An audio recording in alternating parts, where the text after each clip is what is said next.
Welcome back, WNST, Towson, Baltimore, and WNST.net with the Draft Mania over the weekend. And, of course, me running around watching Barry Trotz lose hockey games.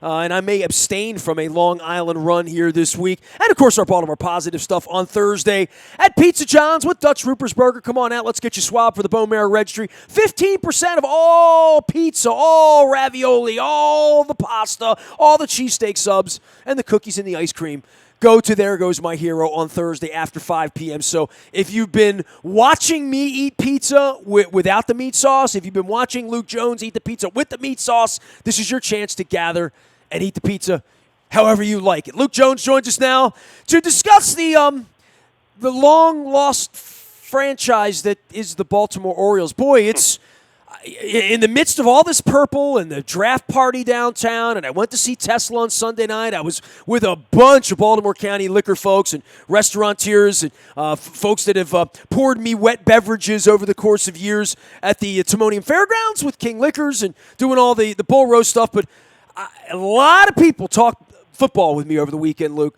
No one said, how about that Orioles pitching, huh? How about those fireworks and all those home runs they're giving up, right? Right. And let's be clear about this. The draft swallows up everything. I mean, the draft swallows up the NBA and NHL playoffs. Sure. I mean, so that's not exactly surprising. But your overall point, I mean, I'm not going to argue with you. I mean, but the only thing most people can tell you about the Orioles right now, other than the fact that they're just bad and rebuilding, is they give up a ton of home runs. And I looked at this, Nestor, at the conclusion of the Minnesota series, which Twins go 6-0 against the Orioles in 2019 after I think they won all but one game against the Orioles in 2018. Talking about the Twins here, not the 27 Yankees. They look great wearing those red sweaters, though, I got to be honest. I do like those. I agree with you on that. But I looked at this. It's not just that the Orioles have given up more home runs than anyone in baseball. Nestor, they've given up 20 more home runs than any other team in baseball, St. Louis being second as they, kind of enter a new week. Orioles. Legitimately, when it gets warm around here, legitimately, this might be the worst team for that in the history of Major League Baseball. Oh, yeah. We're on to some real uncharted territory here that if if your neck's out of line, maybe if you're not going to go see Dr. Steve at Elliott Chiropractic, maybe just get the right seat. And you can get unsubluxed as you watch the ball, watch the balls in the trajectory and the, what do they call that? Give me the terms that they use. Exit velocity. Exit velocity, thank you. Yeah. I knew velocity was involved. So it really, and I'm not even trying to poke fun, I mean, it is astonishing the rate at which they've given up home runs this year. I mean, they are currently on pace to not just break the Major League record, they are on pace to eviscerate, to completely demolish the Major League record. And there's nothing you can do about it, right? Like, who are you going to call? What are you going to call up DL Hall from Single A? You're going to call up Grayson Rodriguez from Single A? I mean, you just have to wait it out. Now, can you bring up Jeffrey Ramirez and some guys like that and shuffle the deck chairs, so to speak? Sure, and I think we're already starting to see that. They've used 24 pitchers, and we're not out of April. Sure. Oh, absolutely. They've used 24 pitchers. 24 pitchers. I'm not surprised by that. But what I am surprised by is the home run total. I mentioned 20 more than any other team in baseball. But Nestor, they have given up twice as many home runs as half the teams in the major leagues. There are 15 teams in the major leagues as they finish. They go to Chicago after the Minnesota series. There are 15 teams in Major League Baseball who have given up, who the Orioles have given up twice as many home runs as. I mean, that is just on a basic level of how many you give up versus how many you hit, right? For all those years around here, we had, everybody hitting 40, right? The beer league softball years, they've given up 71 and have only hit 32, right? As of now, and we'll add a few numbers to that in the next couple of days, but that's kind of an incredible imbalance when you consider it just on that alone. Yeah, and I mean 32.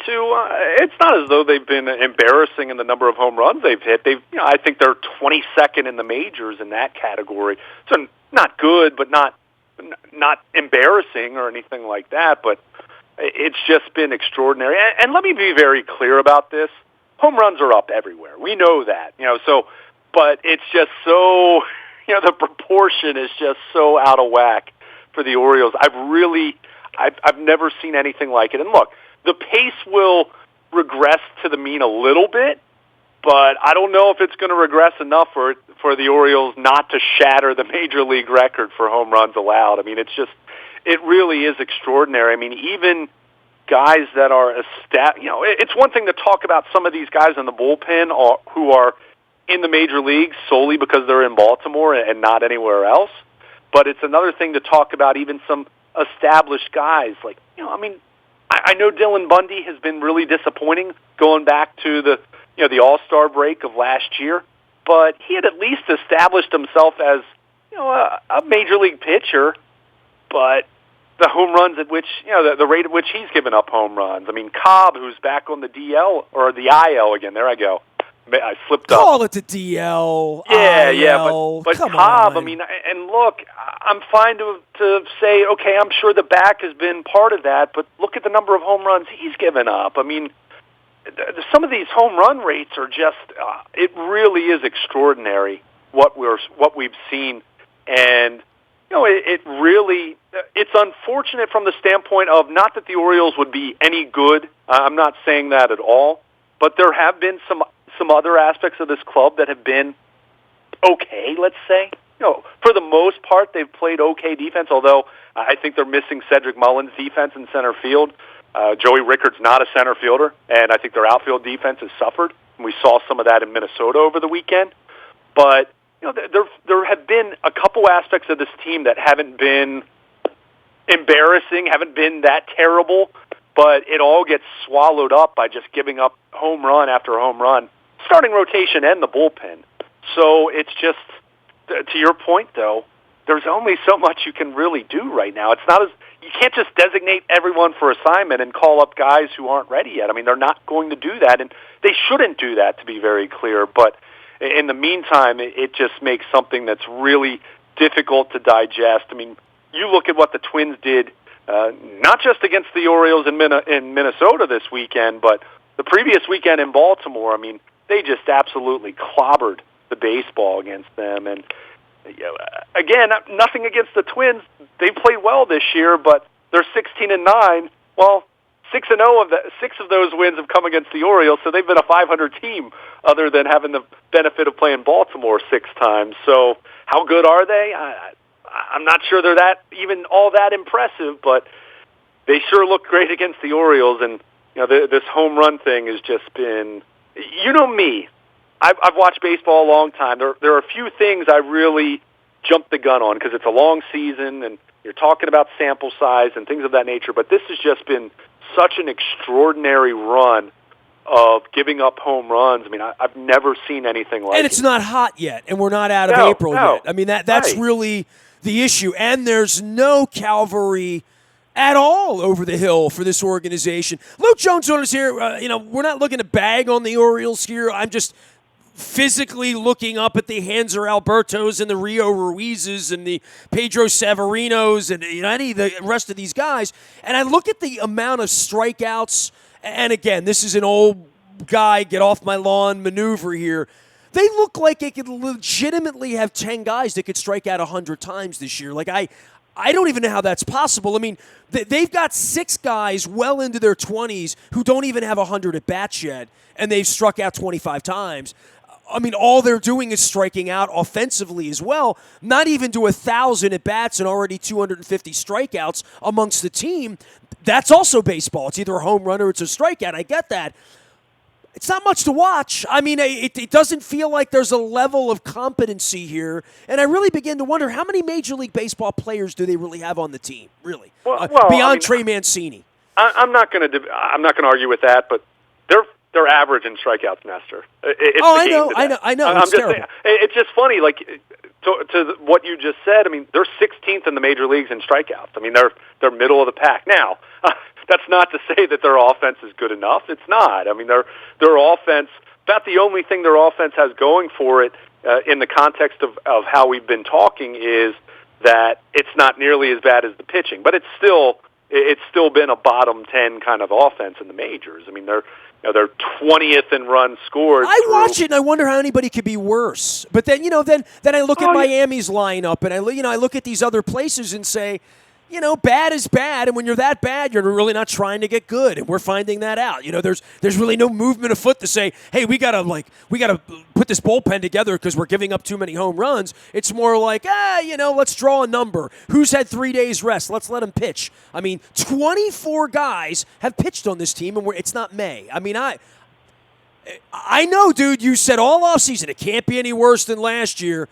I don't know, man. 108 losses, 115 losses. What difference does it make? This is vomit. It's terrible. But it's not. if it is only 108 losses, it's not as bad as last year, especially from the standpoint of they were actually trying to win in the first half of last year before they traded everyone off.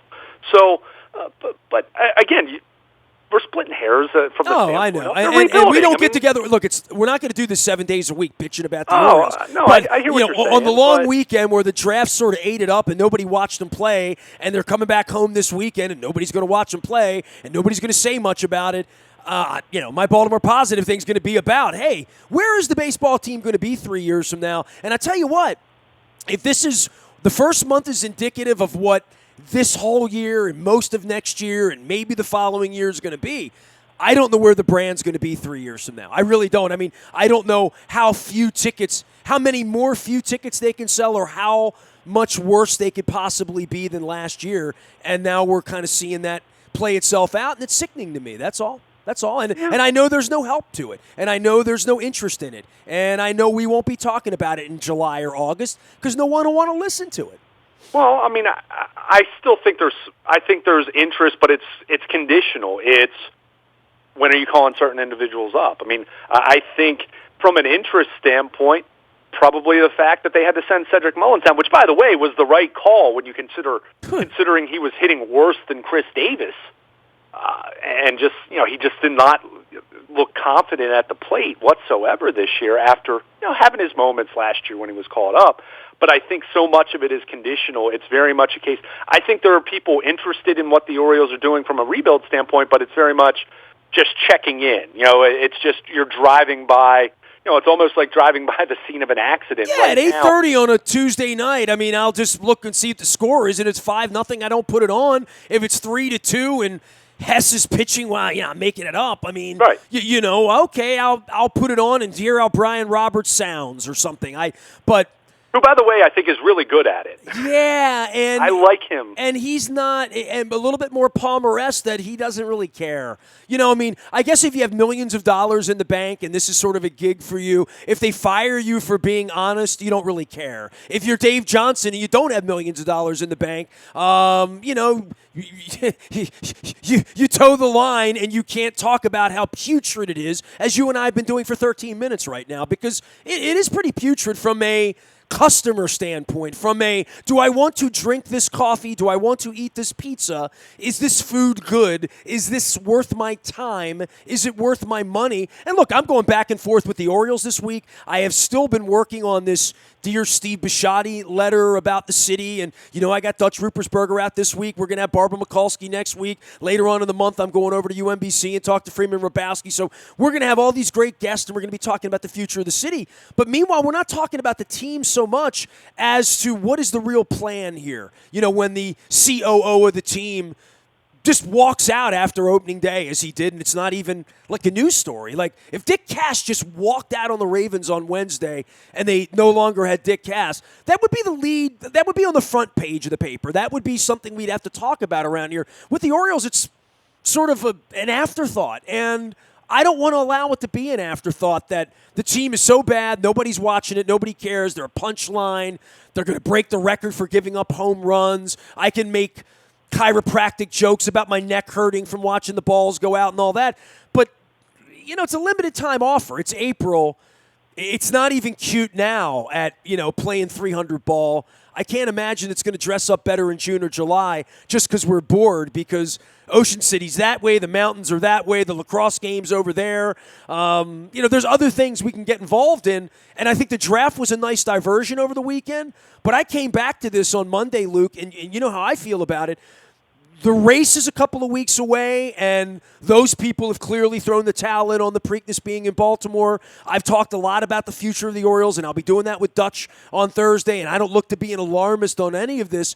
But the Orioles are the thing in my life, the last 50 years of my life, that I come to on Derby weekend and Preakness weekend and Memorial Day weekend. And I'm not a check-in guy. I'm a guy that shouldn't be watching the Food Network on a Wednesday night or MSNBC or thinking about who the next mayor is going to be. I should be at the ballpark with my friends, but that's not where we are this summer. And I did the Free the Birds thing now 13 summers ago. I'm a little worn out on fixing the Angelos family. I'm really way more concerned about the franchise as it relates to the city and this dog meat they're putting out on a night-by-night basis that's drawing nothing but flies to downtown. It's disgraceful. And, I'm going to go out of my way to make that point as I sit here and watch the city decay this summer. I hear you, but you can't tell me you're surprised by any of this. No, I'm not. We knew they're rebuilding. I'm I mean, not. there is nothing they're going to do to change the baseball. It's as bad as we thought it was going to be, and it was just a level of whether it was going to be bad news Bears defense or whether it was going to be, pitchers giving up 100 home runs in the first month, Yeah, but I don't know. It's tough for me now. If you want to talk about needing to do more from a marketing standpoint, from an outreach standpoint, from a promotion standpoint, I'll hear you loud and clear on that. But, I can't sit here and just beat up the baseball team over and over and over when I knew it was going to be like this. Now, I can look at certain aspects of it and say, in the case of now they finally did designate Mike Wright for assignment and trade him, I can look at how they're handling Chris Davis. I can look at how they're handling individuals or things of that nature, but including Dylan Bundy, who they apparently wrecked. At the same right? time, I don't know.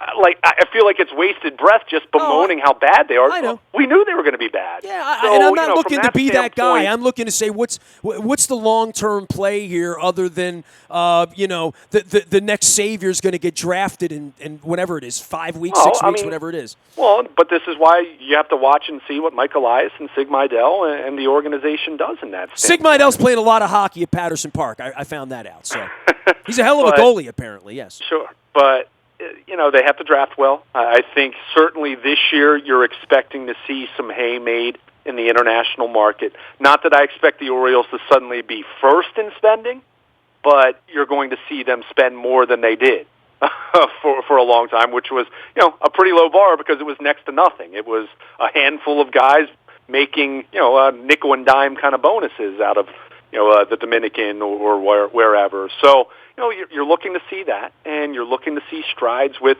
some of the young guys that they have. One positive that I can highlight is take a look at some of their minor league pitching prospects. There are some guys that are really putting up some eye-popping numbers. Now, what Grayson Rodriguez does in single A does not necessarily guarantee that he's going to be their ace in 3 years, but it's better than seeing him hurt or it's better than seeing him struggle. So, you're trying to monitor as much as that as you can at the major league level. I agree. There's not a whole lot you can really point to that looks good. I mean, Trey Mancini's been amazing. He's looking like someone who has quite possibly found another level. I don't think he's going to hit 355 all year, but maybe he's the guy who's going to hit 300 as opposed to 270 or 275. So, that's an asset for you, whether you're extending him or you're trading him for more prospects. However you decide you're going to handle things on a case-by-case basis. Dwight Smith has been a pleasant surprise. He's been someone who has hit for more power than I thought, and is hitting right around 270 and has an 800 OPS. Jonathan VR has been about what you've expected Jonathan VR to be. Beyond those guys, and I'll throw Ronaldo Nunez in there. He's hit pretty well, and he's hit for some power. So, they have, on any given night, 4 major league caliber hitters in their lineup, and then 4 or 5 guys who are hoping to stick, or guys who are only here because we know they're a rebuilding team.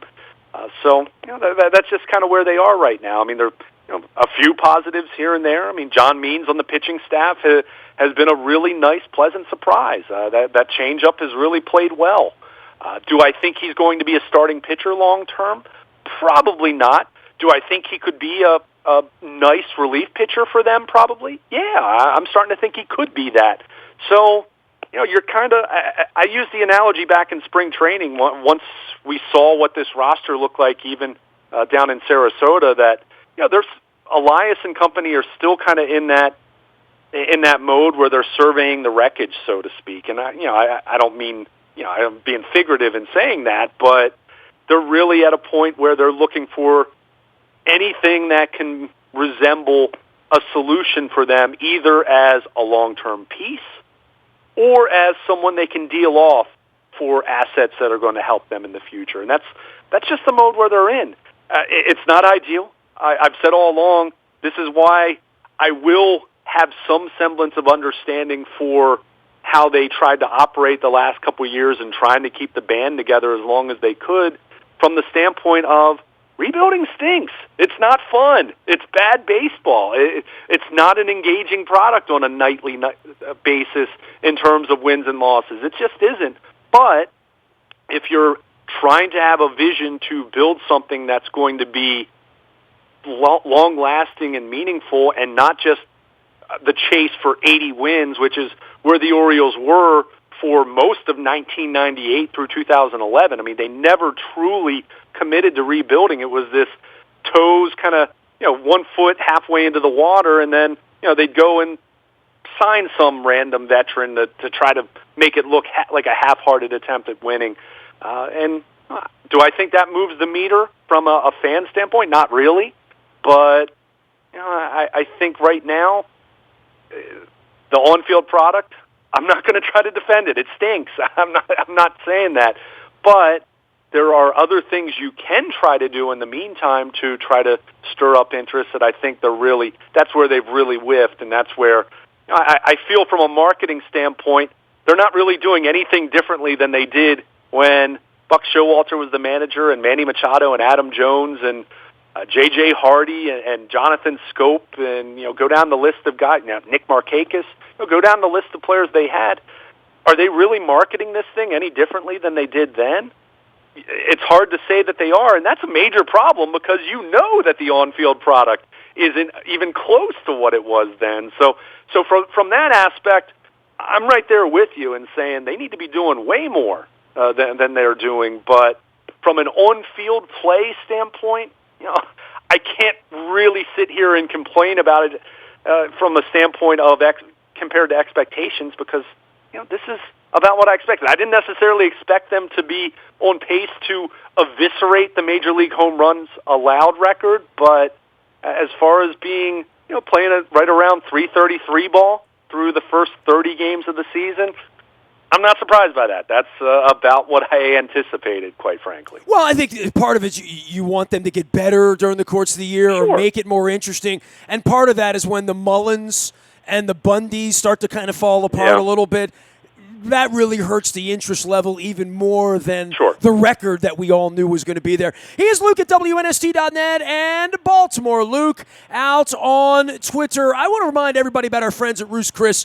They've been sponsoring us for years and years and years. Steve DeCastro and the entire Ruth's Chris and the Sizzling Steaks family want to invite everybody out, whether it's Pikesville, whether it's downtown at Pier 5, my location, Odenton. Maybe you're coming downtown for a show this summer. 3-course meal, $39.95, includes the starter, the entree, personal side dish, and dessert. And, of course, those Tuesday happy hours in the bar with the $10 burgers and the $10 chicken sandwiches that I love so much. You'll see me there on Tuesday nights in Pikesville doing some business from time to time as well. Ruth's Chris, our dear friends there. Make sure you get a Cabernet Sauvignon along with that. Thursday night, we're going to be at Pizza John's in Essex, doing it all up for the Bone Marrow Registry, along with Dutch Ruppersberger, our congressman, Baltimore Positive, launching one night. Once we launch this thing, we're up and running. The podcast will be up.